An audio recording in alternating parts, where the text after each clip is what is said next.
এই মাসে রাসূল করিম সাল্লাল্লাহু আলাইহি ওয়াসাল্লাম দুনিয়াতে আগমন করেছিলেন।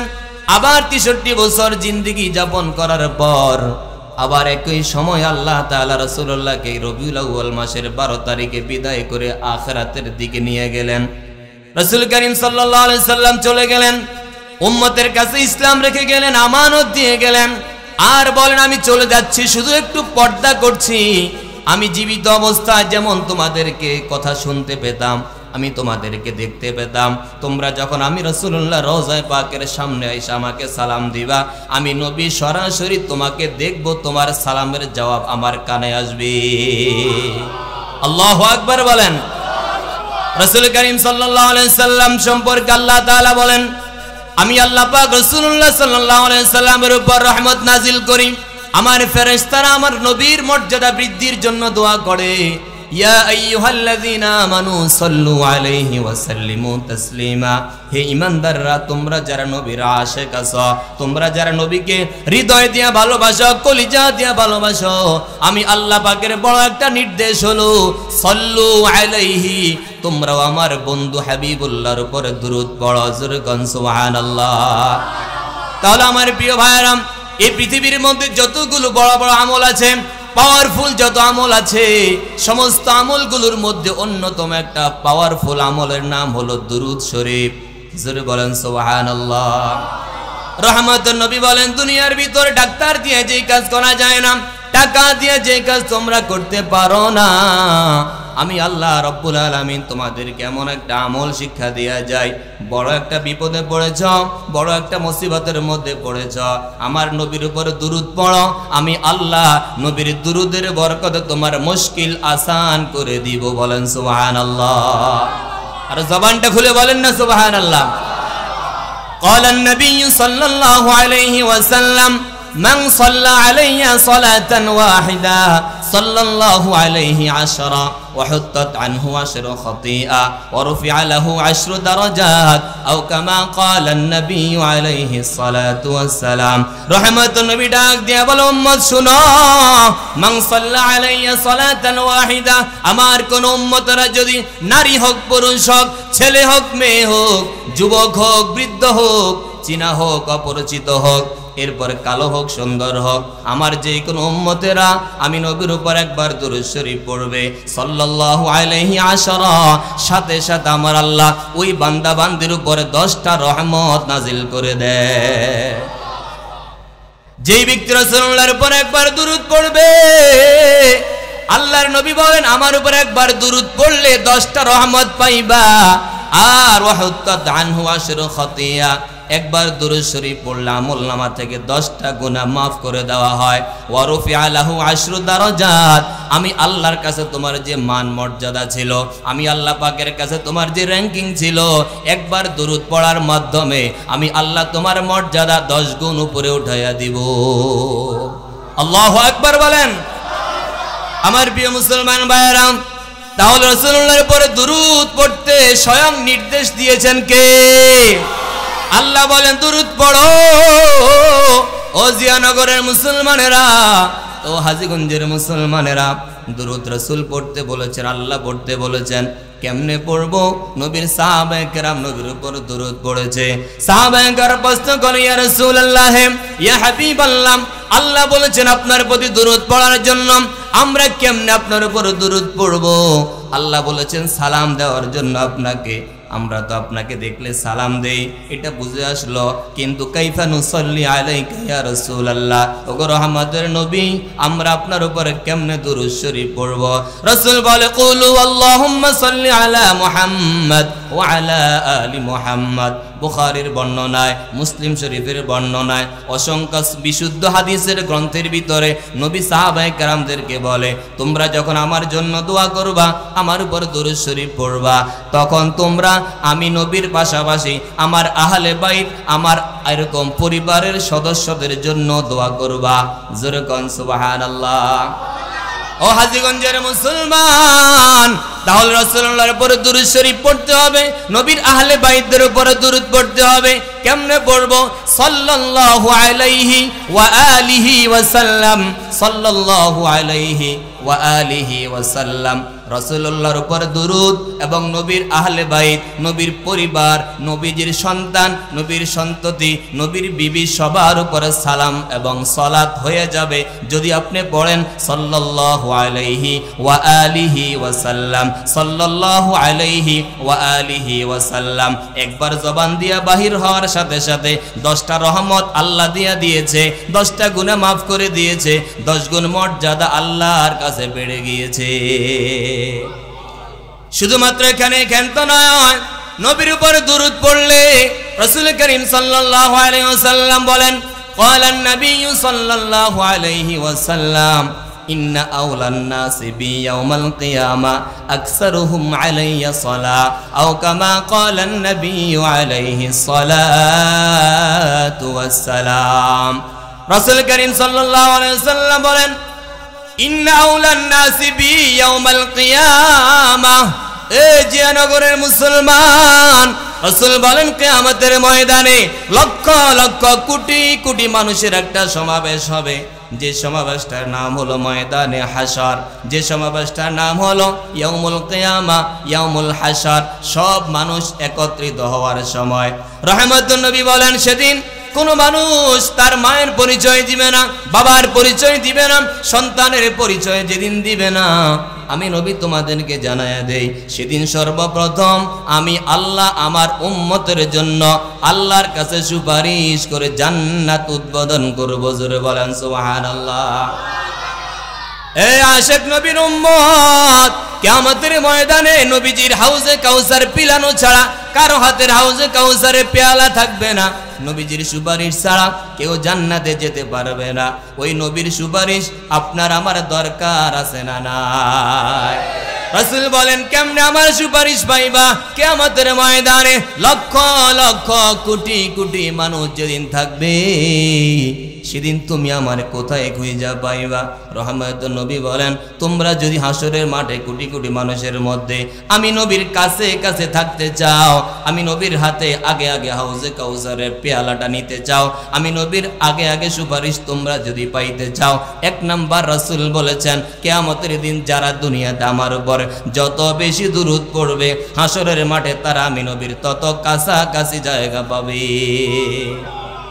তার মানে যে যত বেশি নবীর উপর দুরূদ শরীফ পাঠ করবেন, তাহলে হাসরের মাঠে আপনি নবীকে খোঁজা সহজ হয়ে যাবে। যেদিন কোটি কোটি কোটি মানুষ থাকবে, যেদিন কেউ কার উপকারে আসবে না, সেদিন নবী ছাড়া আপনাকে কেউ বাঁচাতে পারবে না। রাসূল বলেন, ওই বিপদের দিন যদি আমার কাছে কাছে তুমি জায়গা নিতে চাও, আমাকে আগে আগে পেতে চাও, তাহলে বেশি বেশি কি করতে হবে? দুরূদ শরীফ পড়তে হবে। বলেন, বেশি বেশি কি পড়তে হবে? قال النبي صلى الله عليه وسلم إن أولى الناس بي يوم القيامة أكثرهم علي صلاة। রহমতুন নবী বলেন, আমি নবীজির কাছে কিয়ামতের দিন তারাই বেশি কাছে জায়গা পাবে যে যত বেশি আমার উপর দুরূদ পড়বে। সাহাবায়ে কেরাম দুরূদ পড়েছেন, হযরত আবু বকর দুরূদ পড়েছেন, হযরত ওমর ফারুক রাদিয়াল্লাহু তাআলা আনহু সহকারে 1,24,000 1,00,000 সাহাবায়ে কেরাম ছিলেন, অসংখ্য তাবিঈরা ছিলেন, যাদের সম্পর্কে রাসূল বলেছেন এই 3 জমানার মানুষগুলো একেবারে নির্ভেজাল ঈমানদার। রাসূল বলেন, এরা কেমনে আমার উপর দুরূদ পড়েছে, তোমরা ওই পদ্ধতিতে দুরূদ পড়ো। কিন্তু দুঃখের বিষয় হলো সত্য, আজকে নবীর শিখানো দুরূদ বাদ দিয়া, সাহাবায়ে কেরামদের শিখানো দুরূদ বাদ দিয়া, আমি আর আপনি মন গড়া দুরূদ দিয়া নবীরে খুশি করতে চাই। কথা বলেন ঠিক কিনা?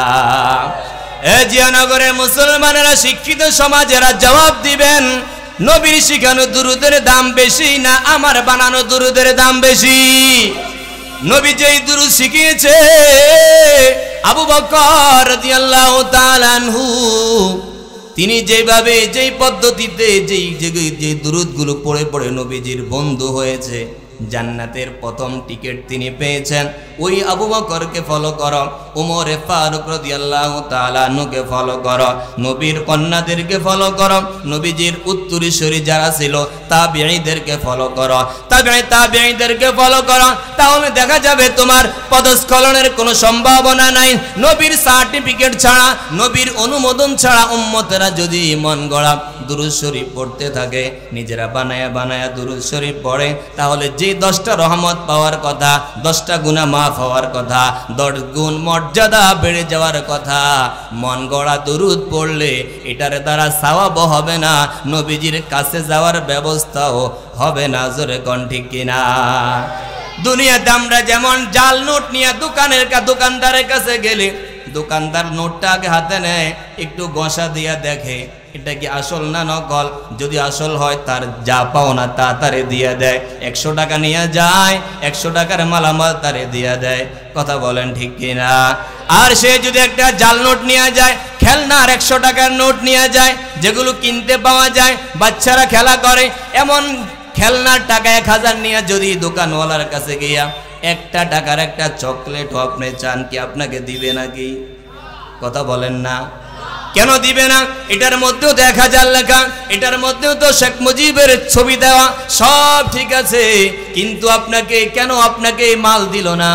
বলে এটা সব ঠিক আছে, কিন্তু এটার মধ্যে সরকারের অনুমোদন নাই, বাংলাদেশ ব্যাংকের সিল লাগানো নাই, এই জন্য দেখতে ভালো হয়, কিন্তু এটার মধ্যে অরিজিনাল সার্টিফিকেট না থাকার কারণে লেখা আছে 1000, কিন্তু 1 পয়সার দামও নাই। ঠিক রহমতের নবী বলেন, তোমরা মন গড়া হাজার হাজার হাজার হাজার দুরূদ পড়তে পারবা, 10 বছর 20 বছর 50 বছর দুরূদ পড়তে পড়তে ব্যয় করেছ, একবারও যাচাই করলা না আমার দুরূদটা কি আসল না নকল, আসল না জাল।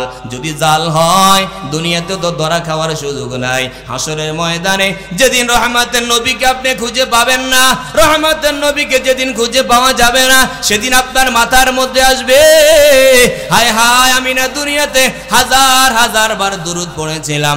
রাসূল বলেছে 1000 বার দুরূদ পড়লে, বেশি দুরূদ পড়লে নবীজির কাছে জায়গা পাওয়া যায়। হাজার হাজার দুরূদ পড়লাম, নবীরও তো খুঁজে পাই না। সেদিন আপনাকে ফেরেশতারা বলবে, ও আল্লাহর বান্দা দুরূদ পড়েছো লাখ লাখ বার, একবারের জন্য যাচাই করো নাই এই দুরূদের মধ্যে নবীর অনুমতি আছে কিনা, এই দুরূদ আবু বকর সিদ্দিক পড়েছে কিনা, এই দুরূদ ওমরে ফারুক পড়েছে কিনা, 1.5 লক্ষ সাহাবী পড়ছে কিনা, তাবিঈরা পড়ছে কিনা, তাবিঈরা পড়ছে কিনা, একটা বারও যাচাই করার কথা প্রয়োজন মনে করো নাই, সময় ব্যয় করেছ, কিন্তু জাল নোট পাওয়ার কারণে জাল নোটের লোকটা যেমন জেলখানায় যাওয়ার উপযুক্ত হয়ে যায়, ঠিক মন গড়া দুরূদ পড়লে ওই ব্যক্তিটাও জাহান্নামে যাওয়ার উপযুক্ত হয়। জোরে কোন ঠিক কিনা? এজন্য জিয়ানগরের মুসলমানদেরকে বলে যাই, দুরূদ পড়বো, বেশি বেশি দুরূদ পড়বো, দাঁড়ায়া পড়বো, বসে পড়বো, শুয়ে পড়বো, হাঁটতে হাঁটতে পড়বো, ওযু থাকলেও পড়বো, ওযু না থাকলেও পড়বো। দুরূদ পড়ার জন্য ওযু করা শর্ত না, বসে থাকা শর্ত না, দাঁড়ায়া দাঁড়ায়া পড়েন, বসে বসে পড়েন, রাত্রে ঘুম আসে না।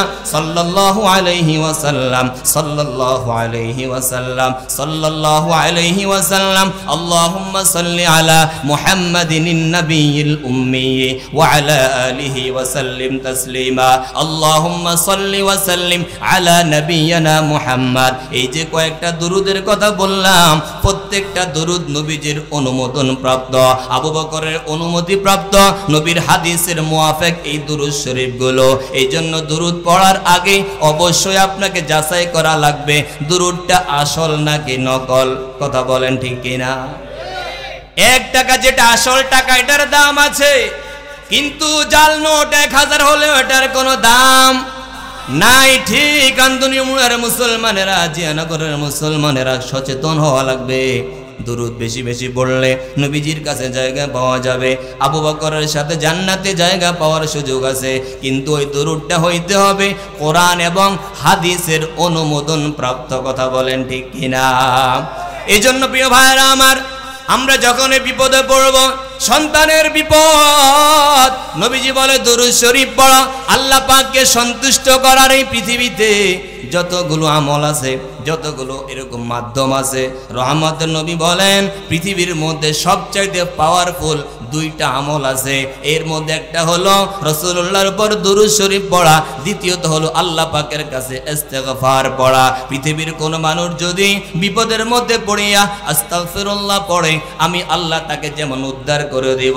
পৃথিবীর কোন আমার গোলাম, আমার বান্দা বান্দিরা যদি বিপদের মধ্যে পড়িয়া আমি আর আমার নবীর উপর দুরূদ শরীফ পড়তে থাকে, আমি আল্লাহ তার বিপদ দূর করিয়া তার মনের আশা আমি আল্লাহ পুরা করে দিব। প্রিয় ভাইরা আমার, রবিউল আউয়াল মাস নবীর আগমনের মাস, নবীর আশিক চিনা যায়। তবে বড় আফসোসের বিষয় হলো আমার দেশের আশিক রাসূল হয়ে যায় একটা সিজন ওয়ারি আশিক। জোরে কোন ঠিক কিনা? আরেকটু আস্তে কোন ঠিক কিনা? আমার দেশের এমন আশিক রাসূল আছে যাদেরকে সিজনে পাওয়া যায়। 12 মাসের ভিতরে কেউ 1 মাস নবীর ইশক দেখায়, আবার কেউ একদিন 12 রবিউল আউয়াল ইশক দেখায়। হে জিয়ানগরের মুসলমান, আমি নবীর উম্মত, প্রত্যেক মিনিটে মিনিটে নবীর আশিক, প্রত্যেক ঘন্টায় ঘন্টা আমি নবীর প্রেম দেখাবো, প্রত্যেক দিন আমি নবীর প্রেম দেখাবো, প্রত্যেক সপ্তাহ নবীর প্রেম দেখাবো, প্রত্যেক মাসে আমার জীবনে নবীর প্রেম দেখাবো। বছরের প্রত্যেকটা দিন, প্রত্যেকটা মিনিটে মিনিটে আমার অন্তরে নবীর ইশক লালন করা লাগবে। কথা বলেন ঠিক কিনা? বাৎসরিক ইশক দিয়া আপনি জান্নাতে এত সোজা যেতে পারবেন না। প্রিয় মুসলমান ভাইরা আমার, নবীজির ইশক, নবীজির প্রেম ভালোবাসা, এটা কোন নির্দিষ্ট সময়ের সাথে খাস করা যাবে না। 1 মাস নবীর প্রেম, এরপরে আর নবীর প্রেম নাই। 1 মাস মিছিল করলাম, এরপরে আর কোনো খবর নাই। একদিন মিছিল করলাম, আর কোনো খবর নাই। প্রিয় ভাইরা আমার, আমরা নবীকে ভালোবাসবো সিদ্দিক আকবর রাদিয়াল্লাহু তাআলা আনহুর মতো। যে আবু বকর রাদিয়াল্লাহু তাআলা আনহু রাসূলকে এমনটা ভালোবেসেছে, নিজের জীবন বিসর্জন দিয়া সিদ্দিক আকবর রাদিয়াল্লাহু তাআলা আনহু রাসূলকে ভালোবেসেছে। নিজের জীবন, নিজের ধন সম্পদ সব নবীর জীবনে, নবীজির কদমে কোরবান কইরা সিদ্দিক আকবর নবীর উম্মতের ভিতরে 1 নাম্বার জান্নাতের সার্টিফিকেট পেয়েছে। জোরে কোন সুবহানাল্লাহ। আর জবান ছেড়ে বলেন না সুবহানাল্লাহ। এজন্য আমার প্রিয় মুসলমান ভাইরা, নবীর প্রেম একদিন নয়, নবীর প্রেম 1 মাস নয়, নবীর প্রেম 1 বছর নয়। আমার এই নাকের মধ্যে যতদিন নিঃশ্বাস থাকবে ততদিন আমি নবীকে ভালোবাসবো। নবীকে আবু বকর কেমন ভালোবেসেছেন, আমি 2 জন আশিক রাসূলের কথা আপনাদেরকে শুনাইয়া শেষ করে দেব। একজন নারীর কথা বলবো, আর একজন পুরুষের কথা বলবো, যারা ছিলেন সত্যিকারে কোরআন হাদিস ভিত্তিক আশিক রাসূল।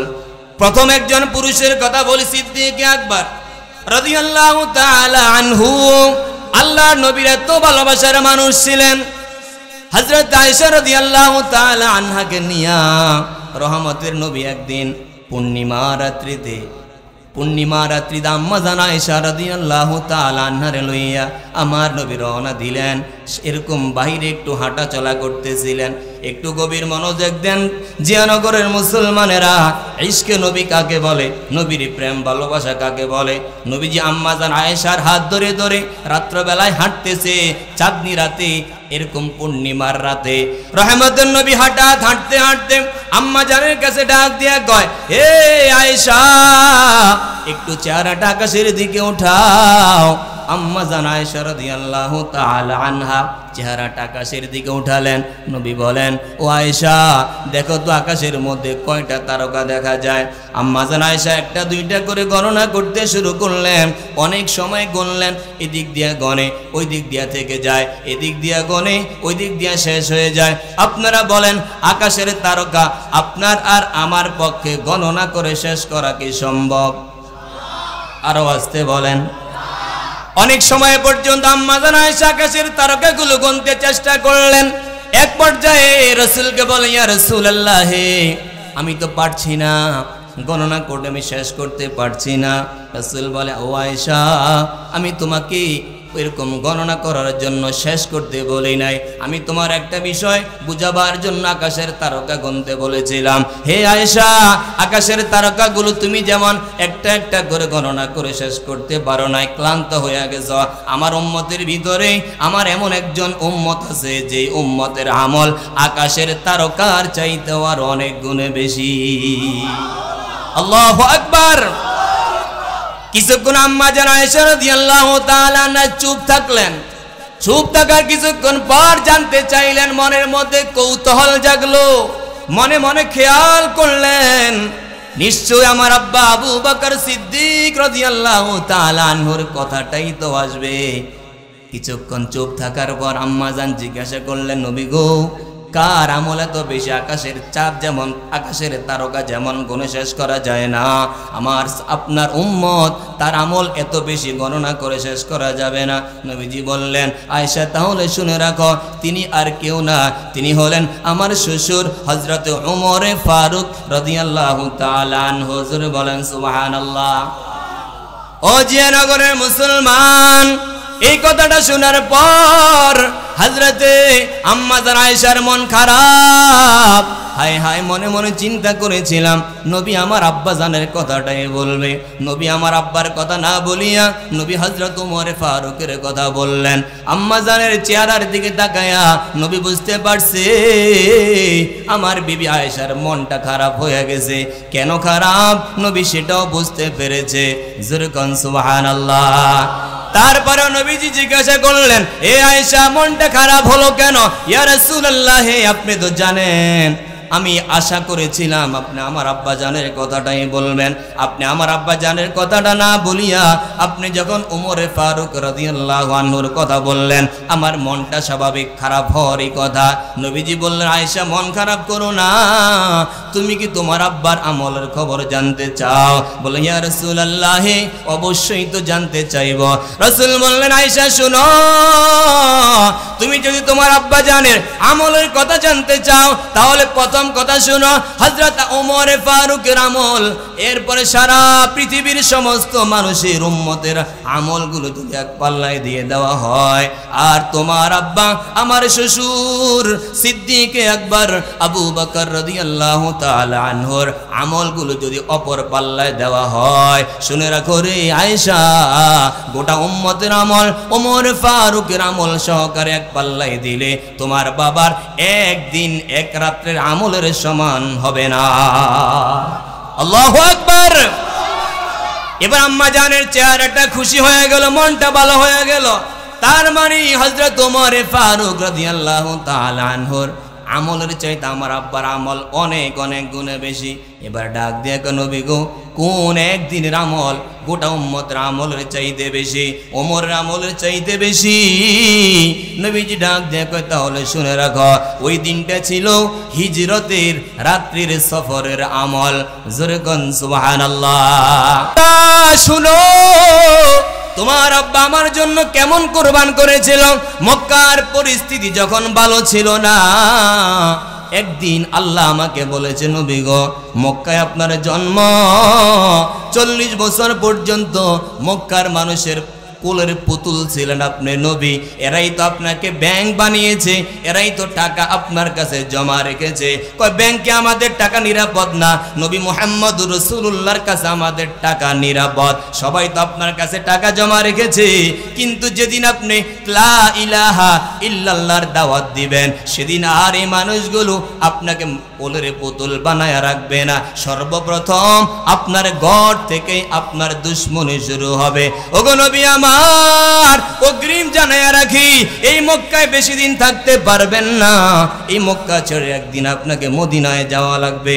আল্লাহর কাছ থেকে নবী এই কথা শোনার পর একদিন আবু বকরকে ডাক দিয়ে কয়, আবু বকর, আমার মনে হয় মক্কার যেই পরিস্থিতি, এই পরিস্থিতিতে আমি আর বেশি দিন এই এলাকায় থাকতে পারবো না, মদিনায় আল্লাহ আমাকে যাইতে নির্দেশ করবেন। এরে আবু বকর, আমার মনে মনে একটা সিদ্ধান্ত করে রেখেছি রে আবু বকর, আল্লাহ যেদিন আমাকে নির্দেশ দিবে সেদিন আমি আর কাউর আমার সঙ্গে নিব না, আমি হিজরতের সঙ্গী তুমি আবু বকরকেই বানাবো। জোরে বলেন সুবহানাল্লাহ।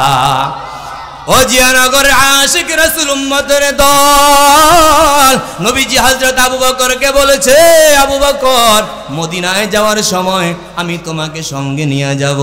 রাসূল দিন তারিখ বলে নাই, কখন নির্দেশ আসবে আমারও জানা নাই আবু বকর, তবে যেদিন যাই সেদিন তোমারে নিয়ে যাব।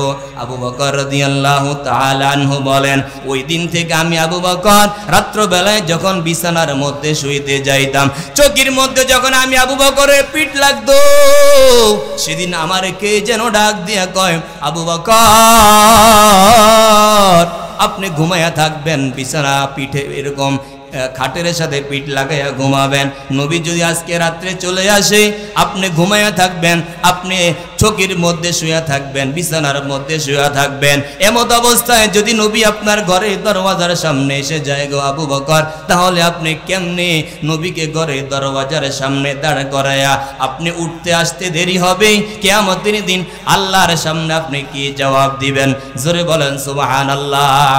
ও জিয়ানগর আশিক রাসূল উম্মতের দল, রহমতের নবীর এই কথাটা চিন্তা করিয়া সিদ্দিক আকবর আবু বকর রাদিয়াল্লাহু তাআলা আনহু বলেন, আমি প্রথম রাত্র বিছানায় শুইতে যাইলে আমার ঘুম আসতো না, আমি উঠে যাইতাম, আমার পিঠটা দরজার সাথে লাগায়া, দরজার সাথে হেলান দিয়া রাত কাটাইয়া দিলাম। দ্বিতীয় রাত্রে ঘুমাতে যাই, আবার আমার মন আমার একই কথা বলে, এরে আবু বকর আপনি যে ঘুমায়া যাচ্ছেন, নবী তো কোন দিন আসবে বলে নাই, আজকে রাত্রটা নবী আসার রাত হতে পারে। আবু বকর বলেন, দ্বিতীয় রাত্র ঘুমাইতে পারি নাই, আমি দরজার সাথে হেলান দিয়া সারা রাত কাটাইয়া দিলাম। এক রাত গেল, দুই রাত গেল, এক সপ্তাহ গেল, দুই সপ্তাহ গেল। হাদিসে পাক প্রমাণ করে লাগাতার 6 মাস পর্যন্ত সিদ্দিক আকবর আবু বকর রাদিয়াল্লাহু তাআলা আনহু বিছানার সাথে পিঠ লাগায় নাই, সারাটা রাত্র দরজার সাথে পিঠ লাগায়া সিদ্দিক আকবর 6 মাস রাত কাটাইছে। জোরে কোন আল্লাহু আকবার। 6 মাস পর নবী আসছে, গভীর রজনীতে নবী আসছে। নবী আয়েশা একবার আবু বকর সিদ্দিক রাদিয়াল্লাহু আনহুর ঘরে দরওয়াজায় নক দিলেন, টোকা দিলেন মাত্র গভীর রজনীতে। একবার ডাক দেওয়া মাত্র সিদ্দিক একবার ডাক দিয়ে গেল, লাব্বাইকা ওয়া সাদাইকা ইয়া রাসূলুল্লাহ। জোরে বলেন আল্লাহু আকবার। এক ডাক দিয়েছে গভীর রজনীতে, হযরত সিদ্দিক আকবর দরওয়াজা খুলে দিলেন, নবী আশ্চর্য, আর ডাক দিয়ে আবু বকর এত রাত্রে আপনি কেন সজাগ রইলেন? আপনি অবশ্যই বিছানায় শুয়ে থাকার কথা, আপনি এক ডাকে একটা মুহূর্ত দেরি হয় নাই, দরওয়াজাটা খুলে দিলেন। আবু বকর আপনি কি রাত্রবেলা ঘুমান না? আবু বকর সিদ্দিকের চোখের পানি আর ধরে রাখতে পারে নাই, রহমতের নবীর দেখিয়া বলে, ইয়া রাসূলুল্লাহ শুধু কি আজকের এই রাত্র, শুধু কি আজকের এই রাত্র আপনার আবু বকর ঘুমায় না? ওগো নবী, যেদিন আপনি আমাকে বলেছিলেন হিজরতের সঙ্গী আমাকে বানাবেন, সেদিন থেকে লাগাতার আজকে পর্যন্ত আমি আবু বকর বিছানায় ঘুমাতে পারি না। আমি আপনার অপেক্ষায়, কখন আমার নবী আসবে, নবী আমার ঘরে দরওয়াজায় দাঁড়ায় থাকবে, আবু বকর ঘুম থেকে উঠবে, আস্তে আস্তে দেরি হবে। নবীর সম্মানে 6 মাস আমি আবু বকর বিছানার সাথে পিঠ লাগায়া ঘুমাই নাই। আল্লাহু আকবার। জিয়ানগরের মুসলমানেরা, হাজীগঞ্জের মুসলমানেরা, আশিক রাসূল তো ছিলেন, তারা নিজের 6 মাসের ঘুম নবীর জন্য কুরবান করে দিলেন। শুধু কি তা, হাদিসে পাক প্রমাণ করে আবু বকর সিদ্দিকের কন্যা হযরতে আসমা বিনতে আবু বকর রাদিয়াল্লাহু তাআলা আনহা নবীজির জন্য বাবা অপেক্ষা করে, দরজার সাথে পিঠ লাগায়া রাত কাটায়। ওই দিক দিয়া প্রত্যেক দিন হযরতে আসমা বিনতে আবু বকরের কন্যা রুটি বানায় নাস্তা রেডি করে নবীর জন্য অপেক্ষা করে। নবী আসবে আমাদের বাড়িতে মেহমান হইয়া, খাবার বানাতে দেরি হবে, নবীকে বসিয়ে রাখা যাবে না। হযরত আসমা বিনতে আবু বকর প্রত্যেক দিন প্রত্যেক রাত রুটি বানায়া বানায়া আমার নবীর আগমনের অপেক্ষায় ছিলেন। আল্লাহু আকবার। জিয়ানগরের মুসলমান, এই ছিল নবীজির সঙ্গীদের ভালোবাসা, নবীর সাহাবীদের ভালোবাসা। নবীর জন্য রাত যায় দিন যায়, নিজের সম্পদ সব বিলাইয়া দেয়। একদিন সিদ্দিক আকবর আবু বকর রাদিয়াল্লাহু তাআলা আনহুকে এক কথা প্রসঙ্গ নবীজি গায়, আবু বকর আমার কাছে তো পৃথিবীতে তিনটা জিনিস প্রিয় আছে, আপনি আবু বকরের কাছে কি প্রিয় আছে? আপনার প্রিয় জিনিসগুলোর নাম একটু আমি শুনতে চাই। আবু বকর রাদিয়াল্লাহু তাআলা আনহু বলেন, ইয়া রাসূলুল্লাহ, আমার কাছে তিনটা জিনিস বেশি পছন্দ, এই পৃথিবীর সবচাইতে প্রিয় জিনিস আমার কাছে তিনটা। এক নাম্বার আন-নাজরু ইলা ওয়াজহিকা, ওগো নবী আমার 10 তলা বিল্ডিং করতে পছন্দ না, এই মক্কা মদিনার রাজা হও আমি আবু বকরের পছন্দ না। আমি আবু বকর সিদ্দিকের এক নাম্বার পছন্দ হলো, আমি আবু বকরের মন চায় খেয়ে না খেয়ে সারাদিন আপনার চেহারার দিকে তাকায়া থাকা। আমি আবু বকরের এক নাম্বার পছন্দ আন-নাজরু ইলা ওয়াজহিকা, আপনার চেহারার দিকে তাকিয়ে থাকতে আমার কাছে বেশি ভালো লাগে। 2 নাম্বার গো নবী, আমি আবু বকরের 2 নাম্বার পছন্দের জিনিস হলো ওয়াল ইনফাকু আলা আমরিক, আপনি নবী কখন কি আদেশ করবেন আপনার আদেশ পালন করে আমার সম্পদ ব্যয় করা, আপনি নবীর জন্য সম্পদ ব্যয় করা আমি আবু বকরের কাছে দ্বিতীয় সবচেয়ে বেশি প্রিয়। জোরে বলেন সুবহানাল্লাহ। 3 নাম্বার নবী আমার, আমি আবু বকরের কাছে 3 নাম্বার যে প্রিয় জিনিসটা সেটা হলো ওয়া বিনতি ফি বাইতিকা, আমি আবু বকরের মনের বড় আশা আমার একটা কন্যা আপনার ঘরে আপনার বিবি হইয়া থাকবে, এটা আমি আবু বকরের 3 নাম্বারের পছন্দ। জোরে বলেন সুবহানাল্লাহ। এমন ভালোবেসেছে আবু বকর, এই জন্য আমার আল্লাহ সিদ্দিক আকবরের সবগুলো আশা পুরা করেছে। সারা জীবন নবীজির কাছাকাছি ছিলেন, যেদিন দুনিয়া থেকে চলে গেলেন নবীজির পাশে শোয়ার জায়গাটাও পাইলেন। রাসূলের আদেশে সিদ্দিক আকবর সম্পদ ব্যয় করতে করতে এক পর্যায়ে সালার বস্তা গায়ে দিয়া নবীর সামনে আসতে শুরু করেছে। ইয়া রাসূলুল্লাহ, এতগুলো সম্পদ আমি আবু বকরের ছিল, সব সম্পদ শেষ করে দিয়া এখন আমি আবু বকরের পরার মতো জামা নাই, আমি সালার চট গায়ে দিয়ে এখন সময় কাটাই। আল্লাহু আকবার। এরপরে নবীজি সাল্লাল্লাহু আলাইহি সাল্লাম জীবনের সর্বশেষ বিয়ে আম্মাজান আয়েশা রাদিয়াল্লাহু তাআলা আনহাকে করলেন। এই স্বয়ং আল্লাহ হযরতে আম্মাজান আয়েশাকে বিয়ে করার জন্য আল্লাহ নিজে রাসূলকে প্রস্তাব দিয়েছে। আল্লাহু আকবার। আম্মাজান আয়েশাকে 6 বছরে বিয়ে করেছেন, 9 বছরে সংসার জীবন শুরু করেছেন। তার মানে আজকের যে সকল পৃথিবীর নাস্তিক আর বেঈমানেরা রাসূলকে নারী লুবি বলবে, রাসূল যৌন চাহিদার কারণে একাধিক বিয়ে করেছেন, তাদেরকে আমরা জানিয়ে রাখতে চাই 95% মুসলমানদের দেশে নবীকে নারী লুবি বলা তো দূরের কথা, নবীর বিরুদ্ধে একটা কথা যদি কোনো জিহ্বা দিয়ে বের হয় তাওহীদি জনতা আশিকে রাসূলেরা সেই নাস্তিক বেঈমানের জিহ্বাকে টেনে কেটে ফেলবে। চিল্লা এখন ঠিক কিনা? প্রিয় ভাইরা আমার, নবীজির একাধিক বিয়া, প্রত্যেকটা বিয়া আল্লাহর নির্দেশ মতো ইসলামের স্বার্থে হয়েছে। কথা বলেন ঠিক কিনা? নবীর শ্রেষ্ঠত্ব এখানে। কেউ চাইলে 11 বিবি একসাথে রাখতে পারে না। আমার নবীকে আল্লাহ নির্দেশ দিয়েছেন আপনারা রাহমাতুল লিল আলামিন, সবার সাথে আপনার মিল হবে কেমনে? সবাই 4টা করতে পারবে সর্বোচ্চ, আপনাকে আমি 11 জন বিবি একসাথে রেখে বুঝিয়ে দিয়ে গেলাম নবীর সাথে পৃথিবীর কিচ্ছুর তুলনা নাই। চিল্লা এখন ঠিক কিনা?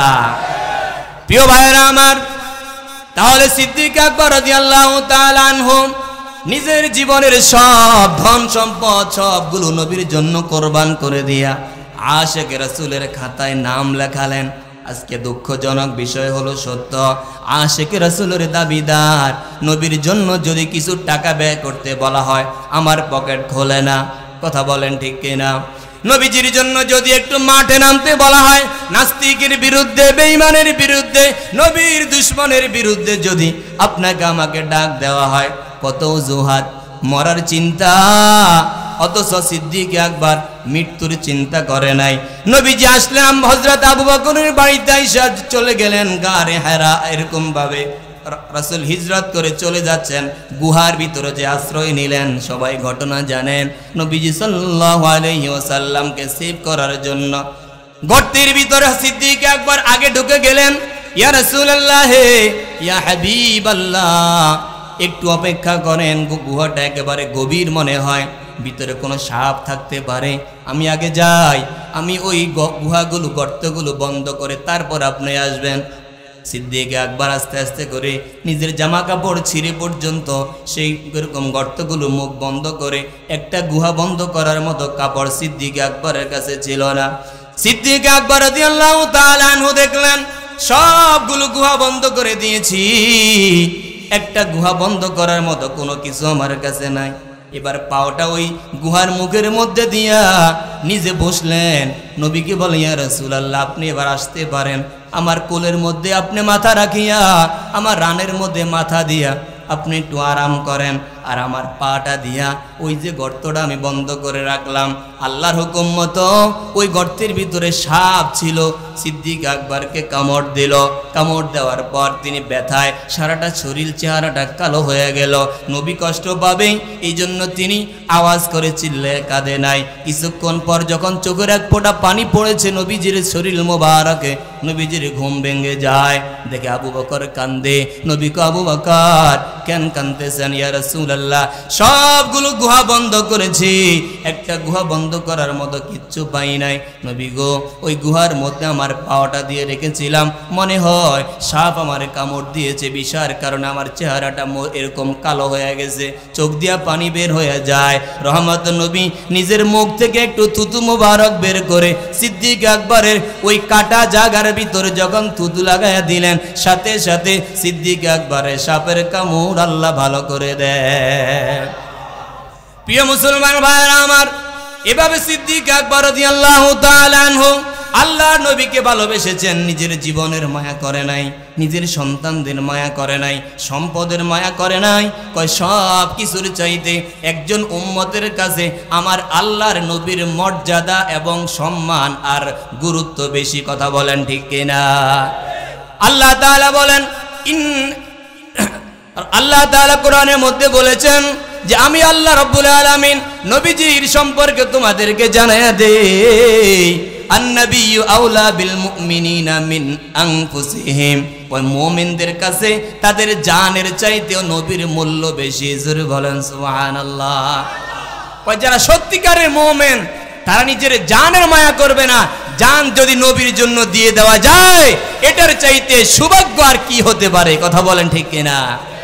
আল্লাহর কোরআনের নির্দেশ, আল্লাহর নির্দেশ মতো মুমিন নারী পুরুষের কাছে নিজের জীবনের চাইতে নবীর মূল্য আর আস্তে কম না বেশি? এটা তো আমরা দেখাইতে পারি না। সাহাবায়ে কেরাম সেই ভালোবাসা দেখিয়েছেন, জীবন কোরবান করে দিয়েছেন। প্রিয় ভাইয়েরা আমার, এবার আসেন একজন রমণীর কথা বলি, আশিক রাসূল রমণী আম্মাজান খাদিজাতুল কুবরা রাদিয়াল্লাহু তাআলা আনহা। রহমতের নবীর সর্বপ্রথম স্ত্রী আম্মাজান আয়েশা হযরতে খাদিজা।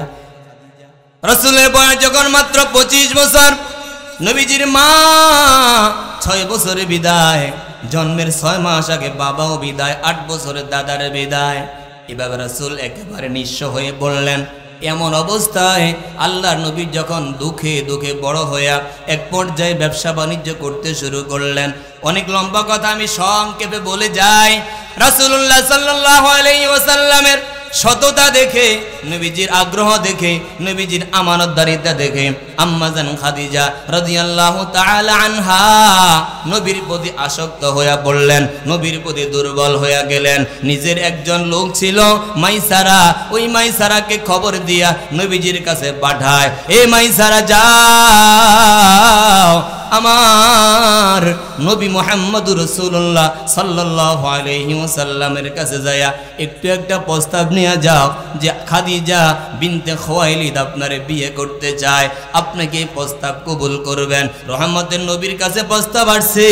রাসূল বললেন, আমার চাচা আবু তালেব জীবিত আছে, আমার চাচা আবু লাহাব তিনারা জীবিত আছে, আমার অভিভাবক হিসাবে তারা আছে, সুতরাং এই বিষয়ে আমার কোনো কথা নাই, আমার চাচাদের কাছে যাও। মাইসারা নবীজির চাচাদের কাছে যায়, প্রস্তাব দিয়া কয়, খাদিজা বিনতে খুয়াইলিদ মক্কার সবচেয়ে বড় ধনী মানুষ, মক্কার সবচাইতে বংশের উচ্চ মর্যাদার একজন মহিলা, অনেক সম্পদের মালিক। নবী যদি অনুমতি দেয়, নবী যদি রাজি থাকে, আম্মাজান রাসূলকে স্বামী হিসাবে গ্রহণ করতে প্রস্তুত।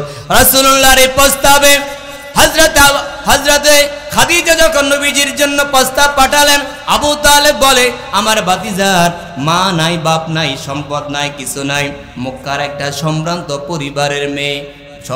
পরিবারের মেয়ে, ধনাঢ্য মেয়ে খাদিজা, সে বুঝি আমার ভাতিজা এতিম সন্তান মুহাম্মদ রাসূলুল্লাহকে বিয়ে করবে? হ্যাঁ, সব জেনে শুনে আম্মাজান খাদিজা বিয়ের প্রস্তাব পাঠিয়েছে। শেষ পর্যন্ত বিয়ে হয়ে গেল। নবীজি বলেন আম্মাজান খাদিজা রাদিয়াল্লাহু তাআলা আনহা নবীকে এতটা ভালোবেসেছে, যেদিন রাসূলকে স্বামী হিসেবে ঘরে নিয়ে আসলেন, এক নাম্বার আম্মাজান যে কাজটা করেছে সেটা হলো, ওগো মুহাম্মদুর রাসূলুল্লাহ সাল্লাল্লাহু আলাইহি ওয়াসাল্লাম, আমি আপনাকে স্বামী হিসেবে পেয়ে আমার জীবনটা ধন্য, আপনি কোনোদিন হীনমন্যতায় ভুগবেন না।